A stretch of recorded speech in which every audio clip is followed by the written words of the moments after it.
Price Lord. இன்று கொடுத்த மனித பண்புகள் ஏன் தேவனுக்கு பயன்படுத்தப்படுகின்றன என்பதை பார்க்கலாம். மனித குணாதிசயங்கள் தேவனுக்கு கொடுப்பதும், குறிப்பாக தேவனை மனிதனின் அம்சங்களை கொண்டிருப்பதாக கருதுவதும் மானுடவியல் என்று அழைக்கப்படுகிறது. ஆந்த்ரோபோபாத்திசம். தேவன் மனித அம்சங்கள் கொண்டிருப்பதாக அடையாளம் காட்டுவதாக அவருடைய முகம், கண்கள், காதுகளை பற்றி சங்கீதம் 34 சொல்லுகிறது. கர்த்தருடைய கண்கள் நீதிமான்கள் மேல் நோக்கமாக இருக்கிறது. அவருடைய செவிகள் அவர் கூப்பிடுதலுக்கு திறந்திருக்கிறது.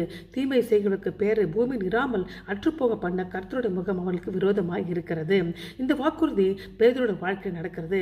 பேதுரு சிறையில் மரண தண்டனைக்காக ஏறாவது ராஜன் அவனால் அடைக்கப்படுகிறான். தேவ ஜனங்கள் ஜெபிக்கிறாங்க. தேவன் பேதுருவின் கஷ்டத்தை கண்டார். பரிசுத்தவான் ஜெபத்தை கேட்டார். அவர் பேதுரை விடுவித்து ஏரோதுவை அழித்தாரு. மிக சிறந்த மானுடவியல் எது என்று சொல்லி பார்க்கும்போது நசரனாக இயேசு உருவத்தில் தேவன் மனித மாம்சத்தில் நுழைவது தான். ஆகவே அப்படியாக குறிப்பிடுறாங்க.